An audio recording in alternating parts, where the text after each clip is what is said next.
I'm, bit of a science guy, so I kind of like some of this stuff. He said that he says that the for the ancient human, actually rejection meant death, which essentially means, okay, I'm in this forest and foraging and hunting for animals, and we are as a group, and we kind of take care of each other. But the moment I become a social outcast in that group, and I'm separated from the group, there is almost no way that I can Shall I make it survive. into curry for her? There's no way that I can survive in those conditions. So he says,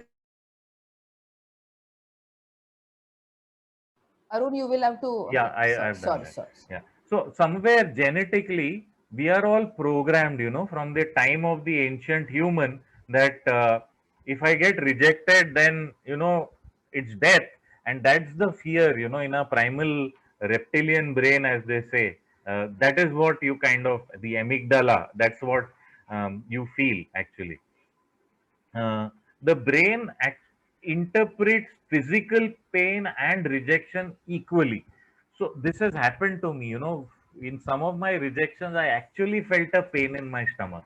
So the brain is interpreting, physical pain and rejection equally. And what happens when there is a pain or a rejection? What happens? The brain actually generates something called as opioids, because it wants you to kind of, your pain to kind of reduce. So immediately there is a flood of opioids that come in to relieve the pain. And with rejection, basically he goes on to say, you are not battling psychology, you are battling biology. So it is that integral to the human psyche. In biology, your body starts generating chemicals that basically tells you that you are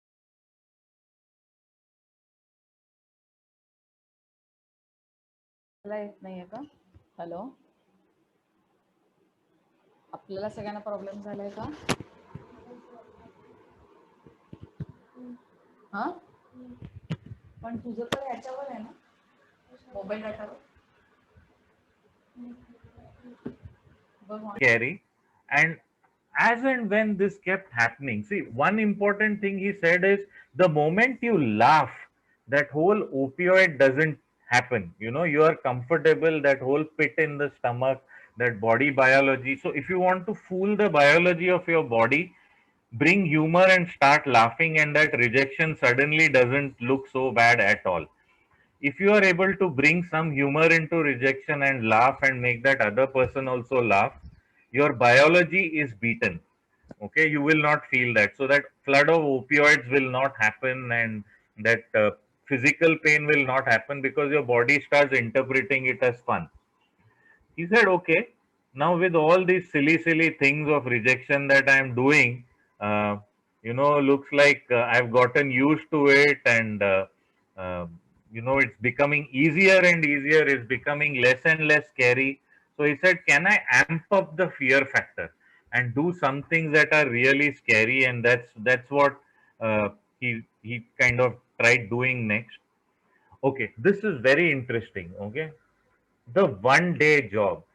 For those of us who have tried to get jobs, we know how difficult it is, right? To get a job. You have to put an application, and then you have to send your resume, and then they will call you on a particular day, and they will do the interviews, they will test you out, and so on and so forth. It's a long, elaborate process. He said, can I go and get a one day job? Because I don't want to do a job.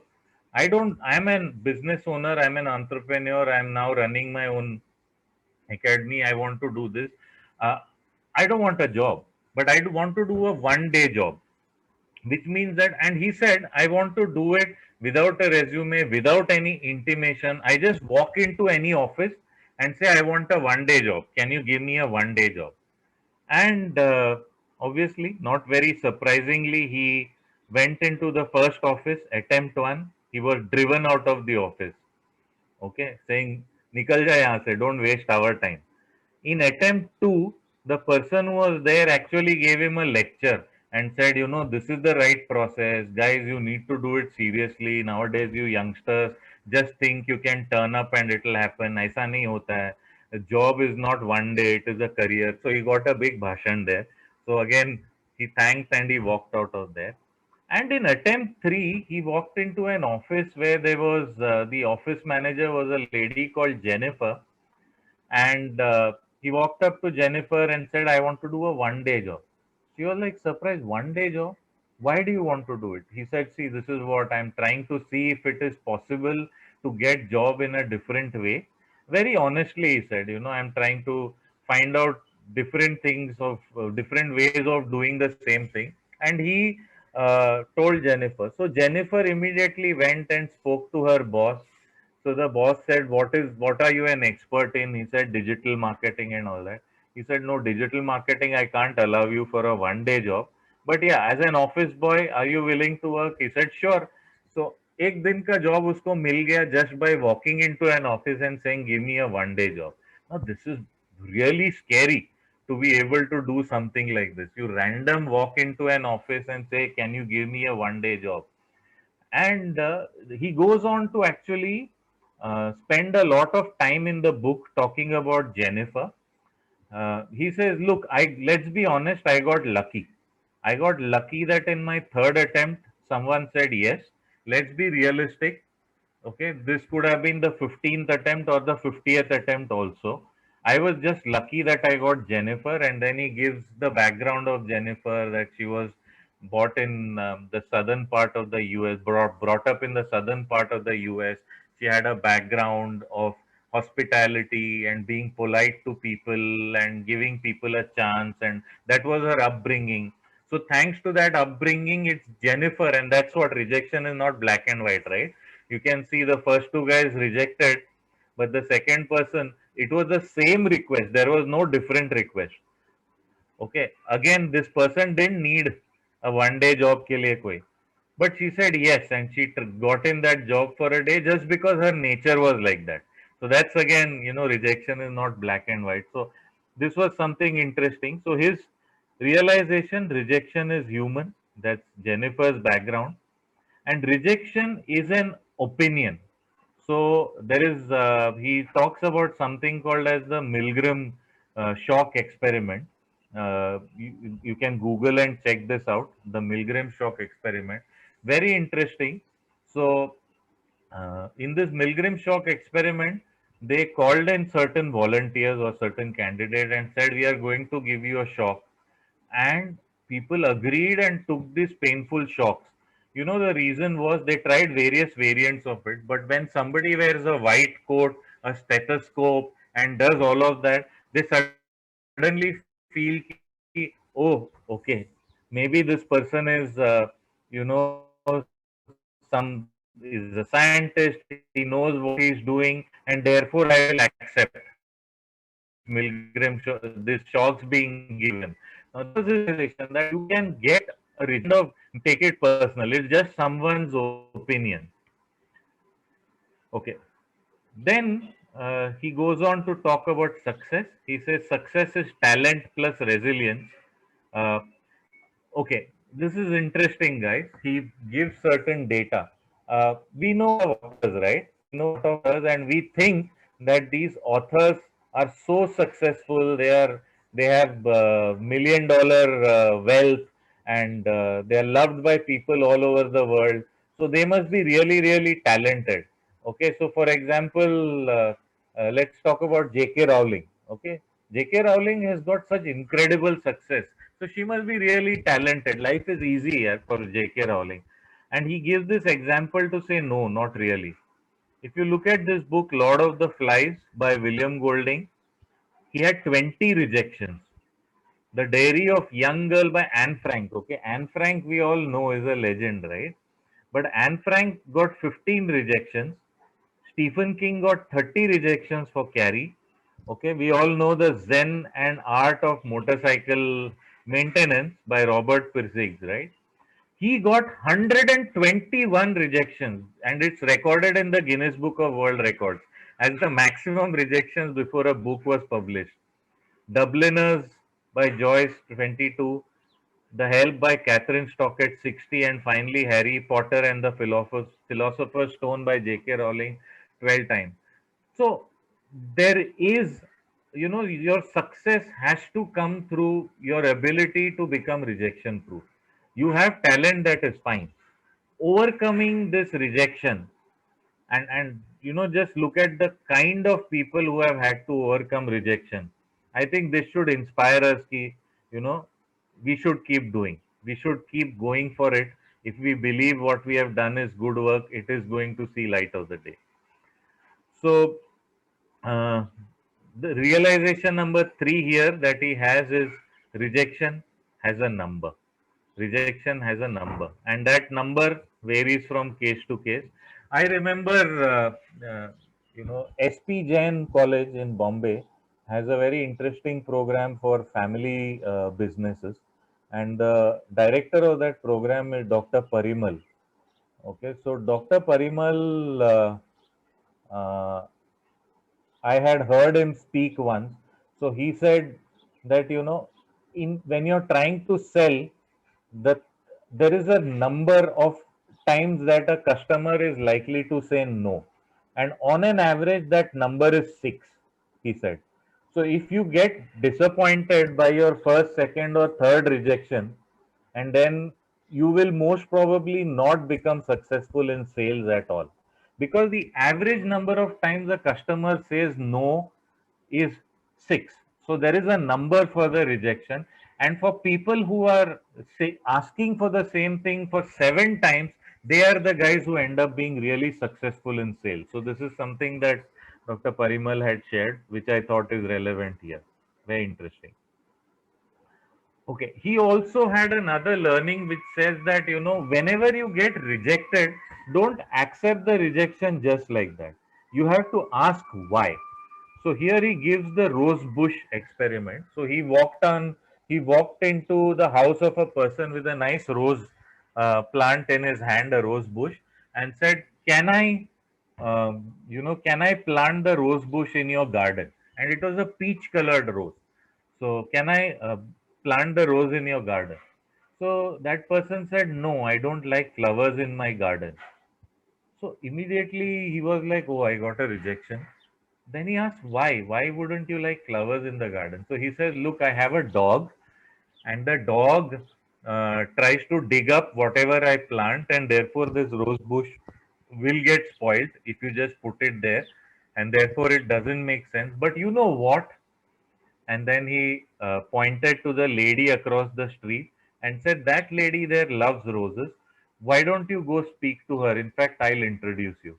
So he took her there and introduced, and this guy said, "Can I plant this peach colored rose bush in your garden?" And she was like, "Why are you doing it?" He said, "Just like that. I'm just trying to, you know, see if people are willing to get things like this from a stranger." She said, "Oh, I love peach roses. Why don't you go ahead and put it?" So just asking why opened up a completely different arena for him. He got rejected, but the moment he asked why, other options opened up and he started getting other options. Okay, so rejection, I don't like flowers, and the referral to his neighbor Lauren, who ended up then doing it. The next learning that Jia has shared is, he says, retreat, do not run. So he gives the example of the army, right? When the two armies are facing, and when one army is facing a lot of losses, they retreat so that they can regroup, plan again, and say, okay, now next time, how do we do the strategy and kind of come back? And you know, this time hopefully we'll be successful. So retreat, do not run. uh, the example of McDonald's bhi jhukta hai. Okay, very very interesting. So for McDonald's, okay, there is a dish. Those of you who've been to McDonald's know that they are extremely process driven as a company. कुछ हो सकता है तो हो सकता है 100%, नहीं हो सकता है तो no, it can't be done, that's it. So one of the fans who was writing to him said, "Can you go and get McGriddles at 2 p.m. in the afternoon?" Now, McGriddles is their breakfast item. Okay. McGriddles has got the bun, egg, and sausage in it. And, uh, you know, after breakfast time is over, 11 a.m. ke baad mein, they stop it and they'll just not serve it. Even on their board, the screen changes. all those dishes are not visible. The McGriddles will not be visible. You have different kind of things on their menu. So he went to 2 p.m. and says, "Can you give me McGriddle?" So immediately the person said, "No, obviously not. It's a breakfast item. I can't." So, but he didn't kind of retreat. Okay, he didn't run.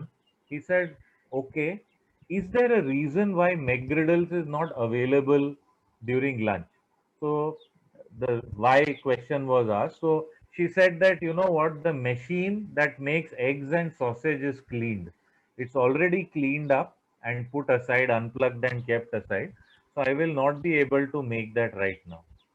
So then he said, "Okay, can you give me a plain, something like McGriddles?" In that case, something like McGriddles. So here he didn't run, he retreated and came back with a new strategy saying, "McGriddle जैसा कुछ कर सकते हो." So he said, "Okay, what I'll do is I'll use the same buns which are there, and I'm going to put I can put cheese and honey and kind of give it to you." So she said, "I'll make a plain McGriddles for you with cheese and honey, no egg and sausage in it." So he said, "Sure, why not?" And she made it and gave it to him. So he goes on to say it didn't taste anything like McGriddles, but I was happy that McDonald's bhi jhukta hai. If you come with a new strategy, even McDonald's rejection can be converted into something else. Okay. So he then goes on to say that another weapon in the arsenal is negotiation. Really need to look at negotiation whenever it comes to rejection. Don't just take the rejection and go. Ask why, ask for alternatives, get into negotiation, etc. The next topic that he touches on the book is saying positioning for yes. How can you put in your request in such a manner that your chances of getting a yes is higher? So how do you position for yes? So he, number one, he says, "Give my why." So in for example, the first case he said, "Give me $100," or वो no बोला और ये भाग गया. But he should have explained, "I need $100 because I'm doing this kind of a video. If you give it to me, then I will, you know, in 5 minutes time I'll return it to you," or something. If he would have said that, it's quite possible that he would have got $100. But the moment you don't give the why behind your request, okay, your chance goes down. So you have to explain the reason. Next, he says start with I, which means that, you know, you start your request with the word I, saying, "I want this, can you help me?" So the requester looks more authentic and in control, and never pretend to think in the other person's interest without genuinely knowing them. Acknowledge doubt. So that this was an interesting thing. Okay, so he went to uh, uh, what is that coffee chain, uh, US का, India में भी है, I am sorry, Starbucks. Starbucks. हाँ, Starbucks. so Starbucks में he went into a Starbucks. You know, a lot of these stores have a welcome greeter at the door, right? So please come to the store and all that.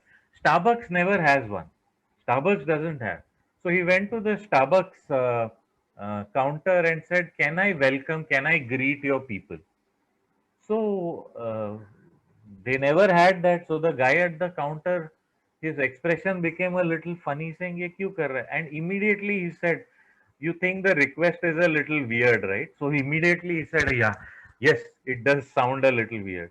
He said, "No problem. I just want to, trust me. I'm not going to sell anything. I'm just going to greet people and make their experience nice." And he went and spent 1 hour welcoming people, and you know, he got the answer. So just by acknowledging, saying, "It's a little weird, isn't it?" So that fellow's doubt got acknowledged, and he kind of positioned himself for yes. And finally, target the audience. By choosing a more receptive audience, one can enhance the chance of being accepted. This is a typical, in marketing parlance, your segmentation or your target audience is what he's kind of talking about. Okay. Next, he went on to talk about giving a no. How can you say no?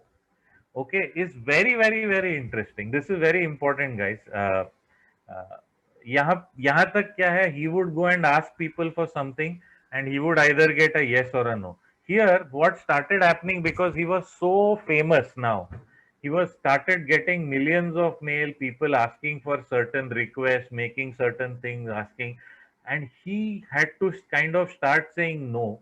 And being the kind of person he is, and I'm sure a lot of people in this room are like that, कि हमको no बोलने को होता नहीं, अरे no कैसे बोलूं यार, ही तो अच्छा आदमी है, अच्छे से मांग रहा है, हाउ कैन आई से no. So how do you say no is a big problem. But so he goes on to talk about how you can actually say no. So he says, first of all, patience and respect.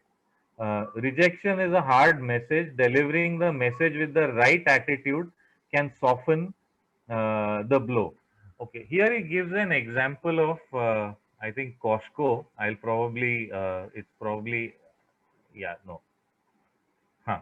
So here he gives the example of Jordan, right? So Jordan was a gym instructor.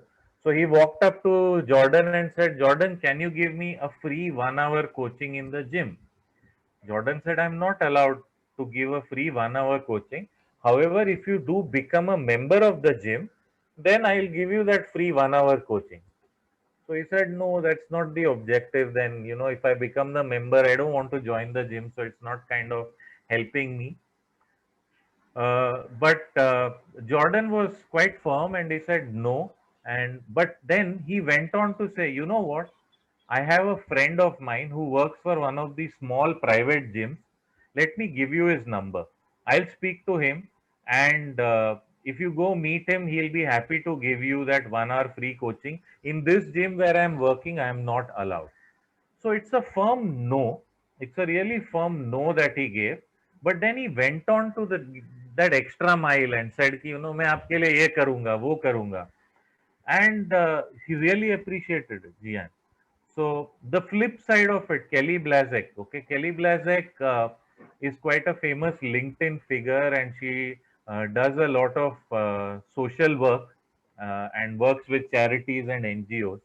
So whenever there is a friend request that comes on LinkedIn to Kelly, uh, there is this very famous message where she blasted the person saying, how do you think you can send a friend request to me? You want to become my friend and get access to my network? Okay. Have you earned it? I mean, why are you so blasted this person? What happened later was this person took that rejection and put it on social media. The message that Kelly had sent, put it on social media. Immediately, a bunch of other people who had also been rejected by Kelly Blazek very rudely, they also started posting, and Kelly Blazek suddenly became a much maligned figure. And literally, she had to leave her NGO because the NGO said, we can't kind of have you at the top. Now, that's how bad it can be if you're not treating people with reject, even if you're saying a no, giving a no. Okay, do it very politely, do it helpfully. This is what he's saying. Okay, be direct. The second part, this is very interesting. He gives the example of Stephen Elop.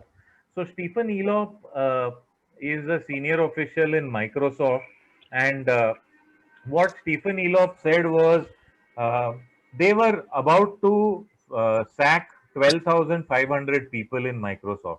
That's right, 12,500 people they were planning to sack.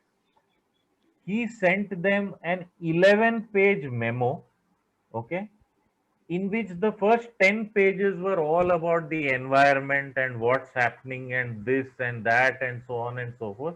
And the last page was, and therefore we are going to have to take 12,500 people off the rolls.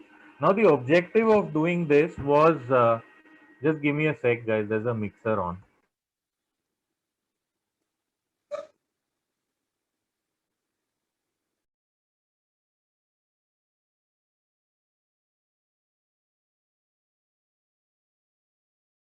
Sorry, guys. So that became a very disastrous memo.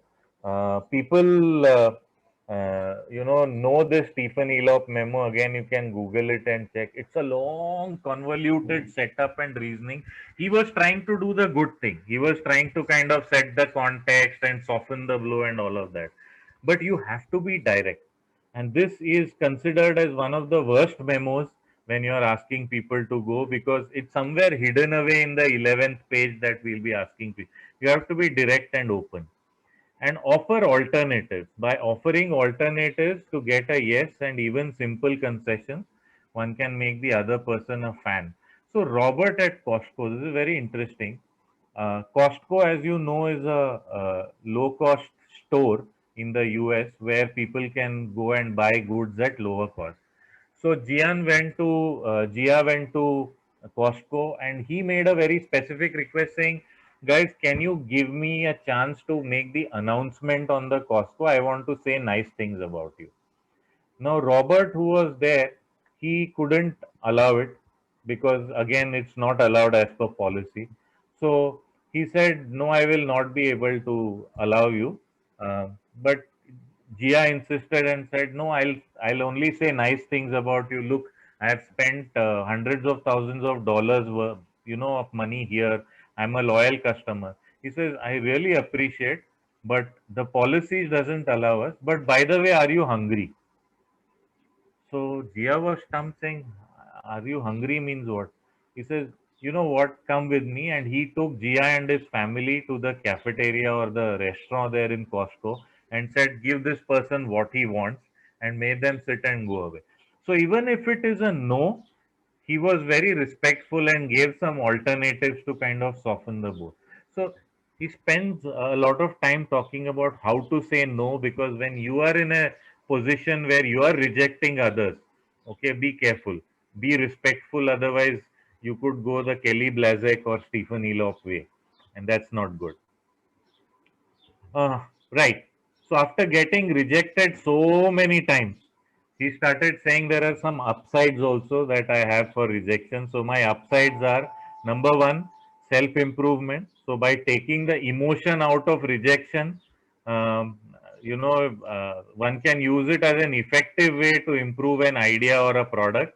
So moment I get rejected, I figure out, okay, why this rejection, what is it that I can do differently, and you make the change, and it becomes an opportunity for self improvement. Motivation. Okay, rejection can be one of the strongest motivations to fuel someone's fire for achievement. So there are people who've gotten rejected and said, "मैं करके दिखाऊंगा." So that's one upside. And finally, character building. By seeking rejection in tough environments, one can build mental toughness to take on greater goals. So I'm coming towards the end, guys, and very very interesting. Getting to 100, he realized as time went by and he kept seeking rejections, he started getting more and more yeses. So दुनिया झुकती है, झुकाने वाला चाहिए. What is happening is what he thought was uncontrollable now, because he's so well known, everything started becoming a yes for him. His request number 92 was, "I want to fly a plane." So he went to a pilot and said, "I want to fly a plane, but I don't have a license. Can I do it?" Obviously, it was no, but he still got a yes. So he was surprised, saying, "What? How can you say yes?" He said, "Look, there's a turbo plane that I have, which is like a small plane with a bike sort of a thing. You can sit it and enjoy." And he sat on that, drove it, went high, circled a bit and came back. And he said, "Unbelievable. I could never have imagined this, but it happened just because I asked." And this turbo plane doesn't need a license, a pilot license. Anyone can do that. I didn't know that, but just because I asked, it kind of happened. So, in Jian's words, what happened as the path went along is he found more meaning in the things that he does. He found more freedom because the fear of rejection going away was, a big freedom for him. And obviously, he found more power, as you can realize with all the yeses that he keeps